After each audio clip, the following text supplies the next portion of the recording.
you NFL Divisional debate coverage on a weekly basis from your favorite content creators across YouTube, featuring the AFC East Roundtable live Monday and Wednesday evenings, the AFC South Roundtable live Tuesdays at 7 p.m. EST, the NFC South Roundtable live Tuesdays at 7 p.m. EST, the NFC West Roundtable live Tuesdays at 9 p.m. EST, the AFC West Roundtable live Tuesdays at 9 p.m. EST, the NFC North Roundtable live Wednesdays at 6 p.m. EST, the AFC North Roundtable live Wednesdays at 6 p.m. EST, the NFC East Roundtable live Thursdays at 6 p.m. EST.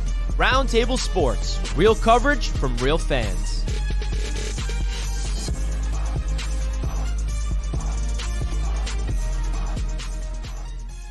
This video is brought to you by BetUS Sportsbook and Casino.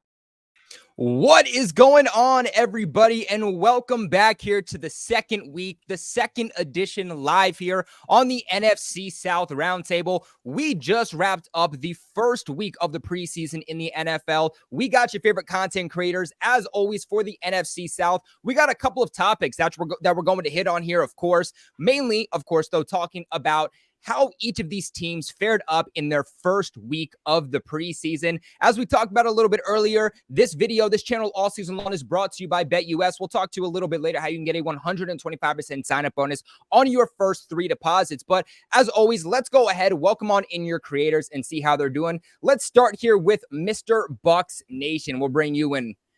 Let's see. Let's do one at a time. There we go. All right, Mr. Bucks Nation, how we doing, buddy? I'm good, Colby. How you doing, man? Happy to be back here for another week. I'm doing great, man. I'm doing great. I mean, first week last week, and I think it went perfectly here. I mean, you guys on the NFC South, you guys killed it last week. Your fan base has showed out, but you know what? We finally are getting into preseason talk. The regular season is right around the bend, and we're going to be talking about your Buccaneers a little bit later on, but you feeling good? You feeling good at this point in the offseason? You feeling good about where the Buccaneers are headed? Yeah, I mean, there was a lot of good takeaways from preseason week 1. I'm sure we'll dive into a little bit here on the show tonight. And yeah, man, overall, I feel a little bit more confident in some aspects of the team than I did last week whenever we did this show.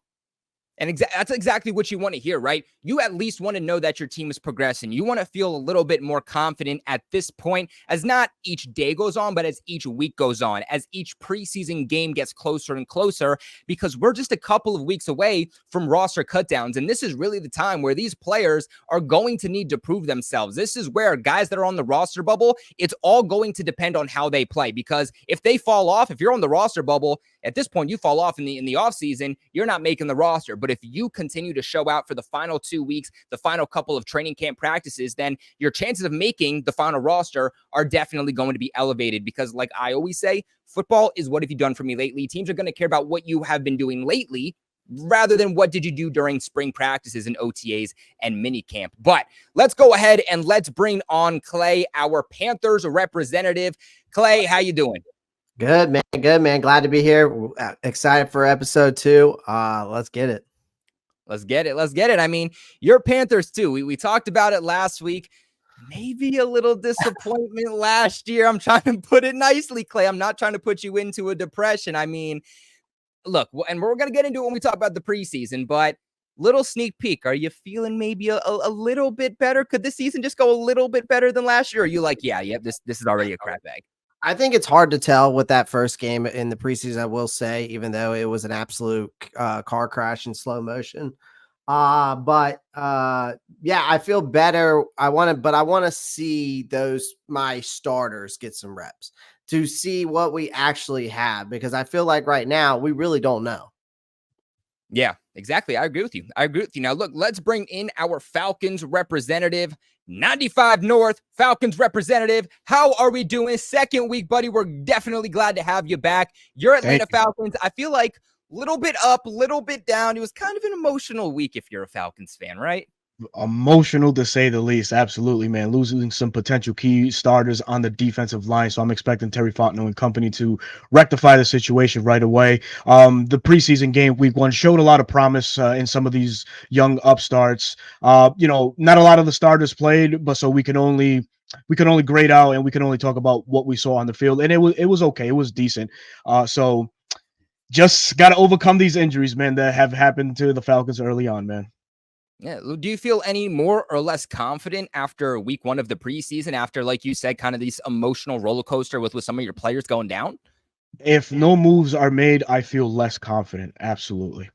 And you know what? Still plenty, I would say, plenty of good free agents left on the board, especially from a defensive standpoint. Justin Simmons is still on the market, and we know you guys met with him. Maybe we'll talk about that a little bit later. Not just that, we have Stephon Gilmore. He's also still on the market. A couple of big-time players, again, from a defensive standpoint, that could potentially be on the move via trade. So you know what? Yes, we're getting closer and closer to the regular season, but a lot of times as we get closer to roster cutdowns, that's when we see teams make those final moves. That's when some of these key players, that's when they start, getting, or rather heading to different teams, some of these key players being traded. So it's not over just yet. A lot of roster moves still to be made around the NFL, but let's go ahead and bring on our Saints representative. Timothy, buddy, how are you doing? Your Saints just played a preseason game this past week. How are you feeling about them? Let's go, Rattler. Let's go, Rattler. The Rattler love already, huh? Hey, I always love Spencer Rattler. I mean, I just want to make that very, very clear. Look, I'm feeling real good about the defense of the New Orleans Saints. Look, I'm sorry to everybody here. I'm going on record right now. The Saints got the best defense in the NFC South, period. I only seen a few snaps. And I'm telling you right now, if Chase Young plays like he played against Arizona, none of you have a chance. And do you think that's a possibility? Because, I mean, Chase Young kind of bouncing around throughout the NFL, obviously was traded during the trade deadline last year to the San Francisco 49ers, started as a high first-round pick with the Washington Commanders, really just never lived up to the hype that he got heading into the draft and after he was drafted. I mean, do you think that this is just the destination he needs here with New Orleans to finally break out? Absolutely. And plus, he was hurt last year. He was dealing with a neck injury. That's the reason why Carolina decided not to go with him, which we appreciate. He got that situation handled. Now you see him out there, a bona fide dog. And thank you very much to the Commanders. Thank you very much to the 49ers, because this is something that the New Orleans Saints desperately needed. They needed that guy to go opposite of Carl Granderson, a double-digit sack guy. I'm excited about this season defensively. I love it. And let me ask you real quick. Are you feeling more, less, or equally as confident in the Saints following this first preseason game? It's kind of a mixed bag here. If you're looking at the first few series from the first team offense, I mean, there's nothing to really write home about. I mean, Derek Carr was looking like Derek Carr out there, and that's not a good thing. But I look at it like it's preseason. You're not showing everything that you have in your arsenal. There wasn't very much motion, which we know that Clint Kubiak has brought to the New Orleans Saints. So it's kind of a mixed bag. But look, as long as the defense, these dogs are hunting, I think we're going to be all right in New Orleans.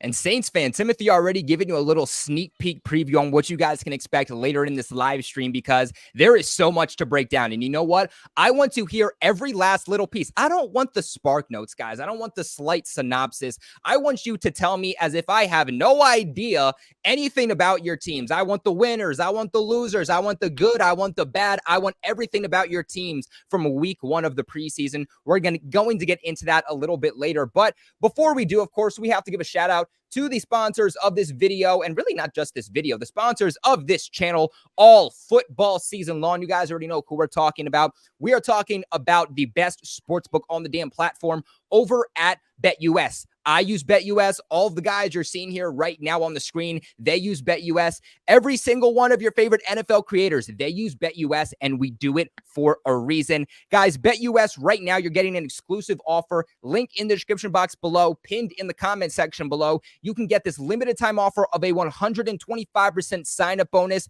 up to $2,000, not just on your first deposit, but on your first 3 deposits. And look, I know it's kind of been a rough week for some of us, especially for Falcons fans, so I'm not going to put math on you guys. I'm going to help you out here, okay?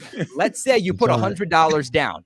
With that 125% sign-up bonus, that then turns into $225 for you to play with. Obviously, the more money you put in, the more money you're ultimately going to get out of that 125% sign-up bonus. And again, not just on your first deposit, on your first 3 deposits. With BetUS, they have the fastest payouts in the industry. You guys can also get a 200% crypto deposit bonus, fast and easy deposit and withdrawal process, 24/7 personalized service, 365 days a year, live wagering on all major games. They also have the best betting variety in the business. You guys can also get a 10% back on your net losses. Get this, 2 times a year. Did you guys also know that BetUS can give you your very own personalized account manager? Guys, BetUS doing things that no other sportsbook on this platform is even close to doing. Keep in mind, too, when you guys support the sponsors of the channel, you are directly supporting each and every single creator that you're seeing on the screen, and you're also significantly helping out Roundtable Sports. We could not be here without the sponsors of the channel, so go ahead and check them out. But via BetUS right now on the screen, this is going to be right now your projected winner for the 2024 season for the NFC South. The Atlanta Falcons right now are actually the betting favorites here, it looks like. And I kind of want to get into this because the Atlanta Falcons being the favorites, I mean, I feel like a lot of people would think the Buccaneers would be the favorites. They're coming off of, one playoff win, but they made the playoffs nonetheless, and they actually won a game. Let's start with the Falcons here. Do you think that this is a little bit overhyped, or do you think they rightfully deserve the number 1 spot?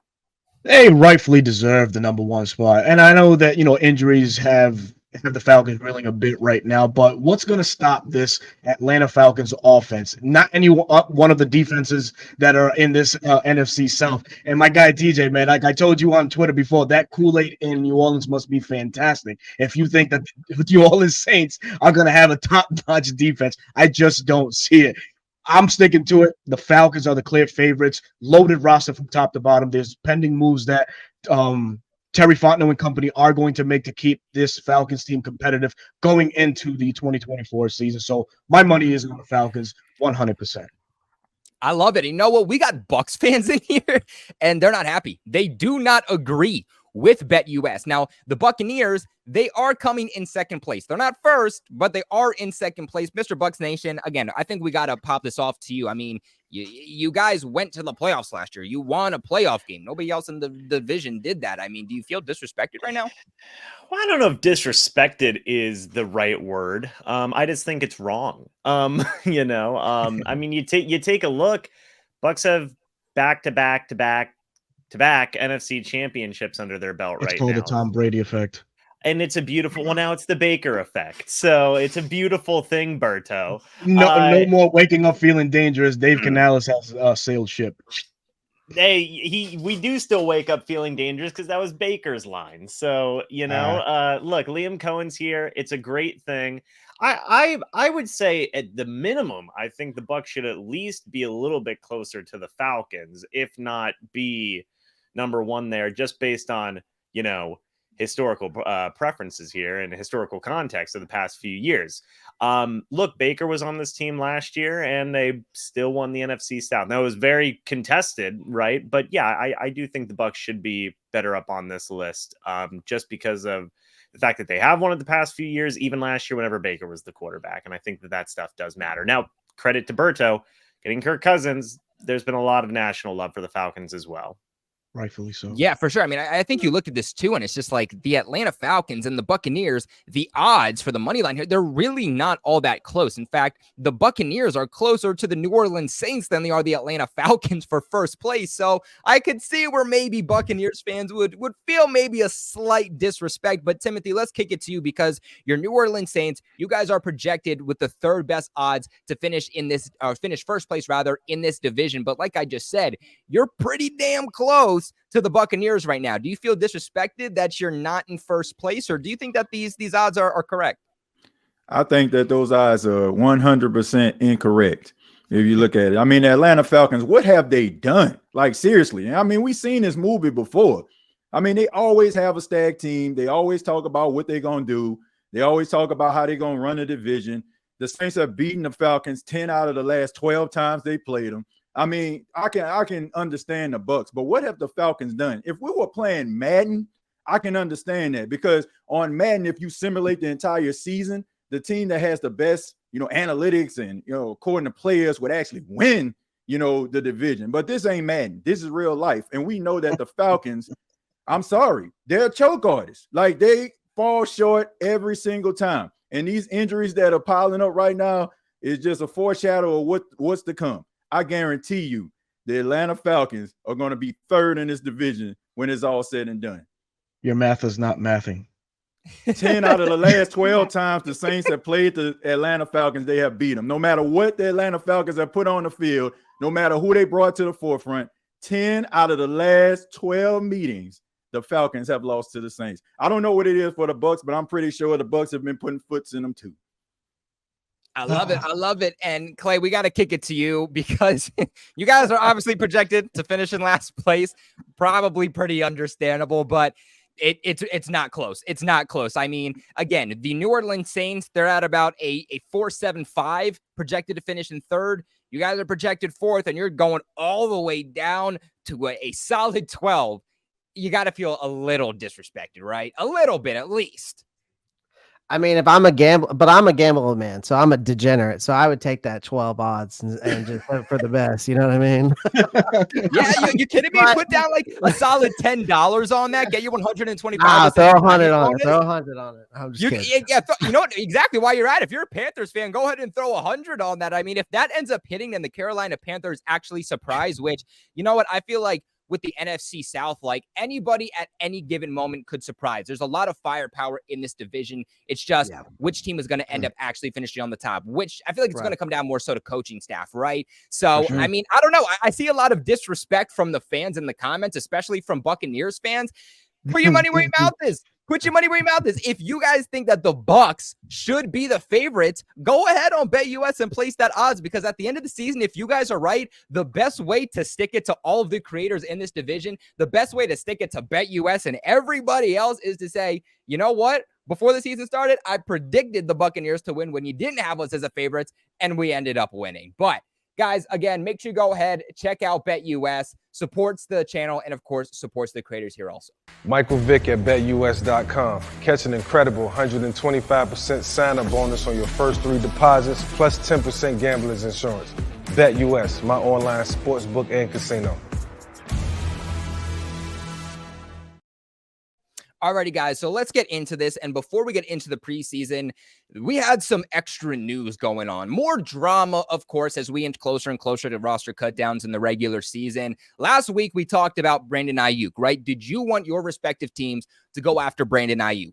This week, we're hearing rumors and displeasures about 2 of the top edge rushers in the NFL may be available for trade. Both of them, ironically, coming from the AFC East, the New England Patriots, Matthew Judon. Now we know that Judon has been very unhappy with his contract. Right now, the New England Patriots are giving readjusted contracts, contract extensions to really everybody under the sun, minus really their best player and who is currently the face of their franchise right now. The Patriots reportedly have been receiving calls on Matthew Judon. No 100% confirmed, like if they will end up shipping him off, but the Patriots are at least probably taking those calls, seeing what they can get. And then on the opposite side of that, you have the New York Jets, who this offseason, they trade for Hassan Reddick. Hassan Reddick wants a new contract, but the New York Jets are saying, we're not going to give you a new contract. We're not even going to talk about giving you a new contract or upping your guaranteed money until you come to practice. Hassan Reddick is standing back and saying, well, I'm not coming to practice until you give me a damn contract. And now he has officially requested a trade from the New York Jets just a few months after being traded to the New York Jets. Mr. Bucs Nation, let's start with you. Do you want to see the Tampa Bay Buccaneers go after one of these star edge rushers in Matthew Judon or Hassan Reddick? Let me just start off by saying, for everybody watching this show, Colby is a New England Patriots creator. And I know we are all NFC South creators here besides Colby, but I think all 4 of us can agree, dude, the Jets are so freaking funny. Like they can never, ever catch a break, dude. This is insane. Well, firstly, to the point of Hassan Reddick, would it be nice to have Hassan Reddick? Yes. Kind of like a Brandon Ayuk type of situation where like you do have to pay this guy a lot of money. The difference though is that there is more of a need there for the Bucs to get a premier pass rusher. A person who makes a lot more sense, in my opinion, is actually Matthew Judon, who, will he be traded? Will he not be traded?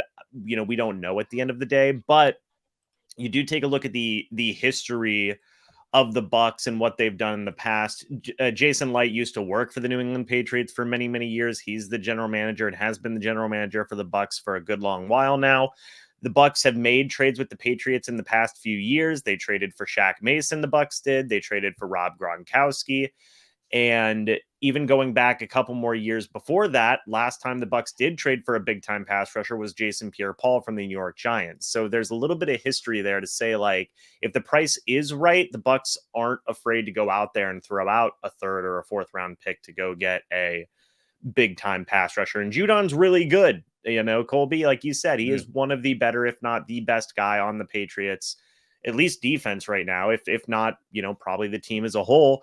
So yeah, I would say that right now where it stands, Judon would make more sense than Hassan Reddick for the Bucks purposes, because they don't have as much money to play around with and give out long-term deals like that. But also the Jets are just freaking hilarious. Yeah, I 100% agree with you too about the Jets. It's just like, even when all of the hype in the world is going on and everybody's kind of pinning them in as like the Super Bowl favorites. I mean, over on the AFC East Roundtable every single Wednesday, we got Jets fans chirping in, acting like they're the crap. I mean, even my boy TD behind the scenes right now can even attest to how kind of crazy Jets fans can be at times. But it's like, even when the Jets have the potential, the Jets are still jetting. I mean, when you trade for a player like Hassan Reddick, who essentially the reason he got traded from the Eagles is because the Eagles said, we're not going to give you the money you want. We're not going to give you a contract extension. As a team trading for that player, it is just common sense. It is a given that you are going to have to give that player a new contract. And for them to not understand the fact that once you trade for him, the next part is not him showing up to practice. The next part is you giving him a contract. The fact that the Jets don't understand that is absolutely absurd. They are continuing to fine him. I think he's getting fined like $50,000 or something like that per practice that he's not showing up. He's been fined like a few $1 million already, and they're playing hardball. Hassan Reddick's playing hardball. The Jets are playing hardball. And when you play hardball with hardball, it never, ever ends well. And like we said, the Jets are absolutely jetting. And Mr. Bucks Nation, like you said too, obviously, I'm a Patriots fan. When I'm here hosting the roundtables, I make sure that I stay out of being biased. I don't put on my Patriots fan hat. I put on my roundtable hat here. So look, one thing I will say too about Judon, though, is the fact that it's not like the Hassan Reddick situation. Matthew Judon, ironically, earlier on in this offseason, said he's not going to do what he did this time last year. And that's when he held in during practice. He recognized the fact that how he went about that contract situation was grimy. It wasn't the right way. It wasn't professional. And he didn't like how he handled that situation. Now, obviously, when you're seeing players who are much worse than you getting contract extensions and you're still sitting here like, I have zero guaranteed money on my contract, yeah, he's going to get a little upset. But Matthew Judon, every single game, every single training camp practice, out there throwing catch with the fans. There is nobody like Matthew Judon. The energy that he brings, the leadership he brings, still being one of the best edge rushers in the league every single year here in New England since joining the team in 2021, has been in the conversation for Defensive Player of the Year. He's only gotten better each and every single year in New England too. First year in New England sets a new career high in sacks with like 12 and a half. Then in 2022, does it again with 15 and a half sacks. And then this past year, before going down with a complete bicep injury, was on pace to break that record yet again. In 4 games, already had put up 4 sacks. He's dominant as a pass rusher. He's also dominant against the run. This is a guy that, despite being 31, despite coming off of a season-ending injury, every single team should want to try to get him, not just for the leadership, but what he's also going to do on the field. He's not a cancer to the locker room. He's not a diva. He doesn't believe in drama, which is why, again, real quick, as a biased Patriots fan, let me put on that hat real quick. I will say you just wish the New England Patriots would make that move. But let's go ahead and listen to Shinesty. So now you'll probably notice that half of our representatives at Roundtable Sports always have their undies in a bunch when it comes to their favorite NFL team. And listen, I'm sure that they're getting sick of that feeling where they're feeling a wedgie rather than a warm hug. Maybe they want to say goodbye to uncomfortable chafing and hello to the softest underwear they will ever wear. Well, folks, let me introduce you to Shinesty.com, the underwear company that is here to revolutionize the underwear game. Let's be honest, life is too short for boring undies. These are so soft, y'all. You won't even realize you're wearing them. With the moisture wicking technology and a perfect fit that never rides up, you'll quite literally feel like your balls are floating on a cloud all day long. And look at some of these absolute designs. And get this, folks, if you use our code at checkout, you can get an additional 15% off your order, RTS15. Remember, supporting our sponsors is a way to support us over at Roundtable Sports. So stop neglecting your balls and give them the gift of Shinesty underwear. Link is in description. Clay, let's go ahead. Let's hop over to you. Obviously, you guys pick up Jadeveon Clowney in the offseason. You address that pass rush a little bit, but I mean, you add Matthew Judon to that team. That is immediately, undoubtedly, your best pass rusher. You guys obviously got rid of Brian Burns this offseason too, trading him to the New York Giants. Do you want to see the Panthers make a move at a premier pass rusher going with Judon or Reddick? Absolutely, but Judon just doesn't make sense for us. Reddick does, right? Because Reddick played a season here in Carolina before he moved on.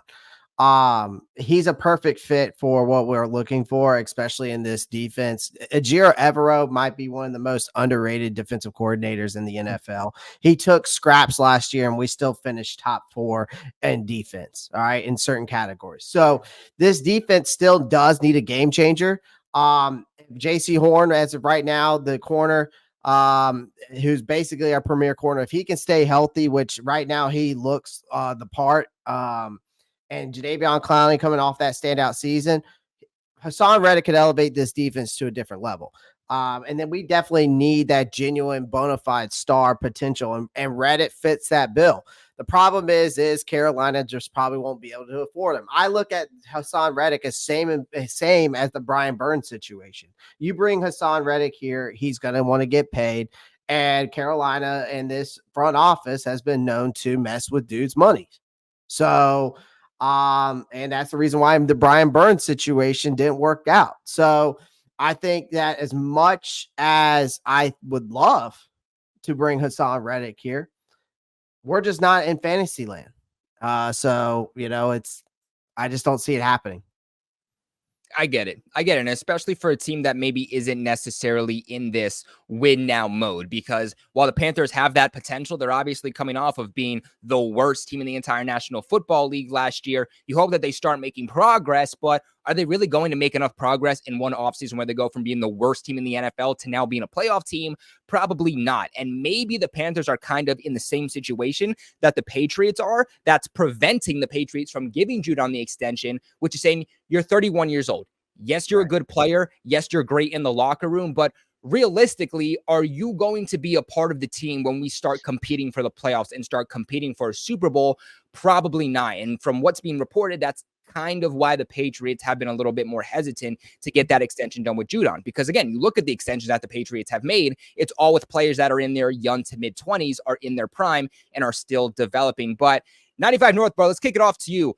Do you want to see your Atlanta Falcons go after Judon, go after Reddick? I know that me and you, we kind of were on Bleacher Report at the same time the other day, kind of talking about same situations. And I was talking about how the Falcons, at least I think for Matthew Judon, would make a lot of sense. You have Grady Jarrett. I wouldn't say he's as good as he used to be, but he's also asking to be really your main person on that defensive line. He's, being asked to be your pass rush. He's getting double, triple teamed, but it's not really helping the rest of your defensive line because you just don't have other players that are going to take advantage of Grady Jarrett getting double, even triple teamed at times. You put Matthew Judon on the other side, you can't double and triple team Matthew Judon and Grady Jarrett at the same time. I think that will significantly help your pass rush. And like I told you, I like the secondary for the Atlanta Falcons. There is so much potential there. But you know what? You know how you can get your return on investment for Jesse Bates, for all of the investment that you've put into your secondary?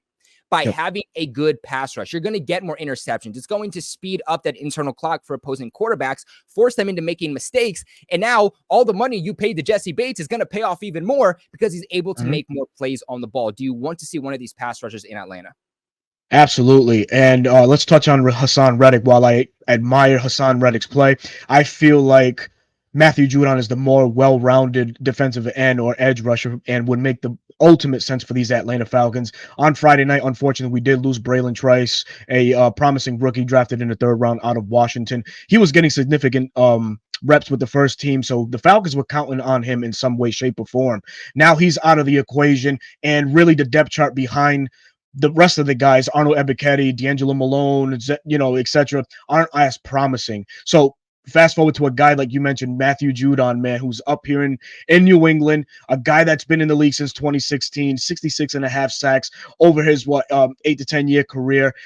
Love what he brings to the table, a leader in the locker room, on the field. So he would fit right into this Atlanta Falcons culture of leaders. And that's one thing that we have on the squad is a bunch of leaders. You mentioned Jesse Bates, Grady Jarrett. Hey, Troy Anderson is a leader in this locker room as well. Nate Landman is a leader in this locker room. Matthew Judon will come in here and help things from the gate, jump right out of day one. You talk about Grady Jarrett. David Onyemata also is on here, pairing them two in the middle alongside a Matthew Judon and a promising rookie or second-year player in Zach Harrison. I think the sky's the limit would be the sky's the limit for this Falcons pass rushing unit, but the move needs to be made. The Falcons' problem is the salary cap at the moment, but like with all finances, you can always shuffle things to the side. You mentioned Jesse Bates just a few minutes ago too. We can restructure that deal. We can extend AJ Terrell, who's on the cusp of getting a good contract extension to free up some money. So it's not out of the question that we can't get a Matthew Judon deal done. It's just when and what will it take? And the pipeline is there with the New England Patriots. We just traded, a few years ago for Jonnu Smith, a few years back for Mohamed Sanu. So there's a business relationship there already. So yeah, for the Atlanta Falcons, Matthew Judon makes all the sense in the world. Yeah, I mean, one thing too I'll add is the fact that I would say for all of your teams being in the NFC, that definitely bodes well for you, because I think the last thing the Patriots want to do is ship off Matthew Judon to an opposing team in the AFC in their same conference. So, Timothy, let's go ahead and let's kick this off to you. Do you want to see the New Orleans Saints go after one of these premier pass rushers, Hassan Reddick, Matthew Judon? Go ahead and talk to us. I would love to have Matthew Judon or Hassan Reddick. Honestly, you look at Cam Jordan, he's a little bit up there in age now. You're looking at some of these guys on the defensive line. I mean, those two individuals could provide a spark that is definitely needed in New Orleans on that line. But, right now, I just think the Saints' primary focus needs to be on some offense. Offensive linemen, maybe like another receiver in that thing. But I would love to have either one of these guys. I think they would be helpful to already stacked and very talented defensive line of the New Orleans Saints. I love it. I love it. So could one of these pass rushers be on the move somewhere in the NFC South? There's potential. There's potential for one of these guys to be on the move. This video is brought to you by BetUS Sportsbook and Casino.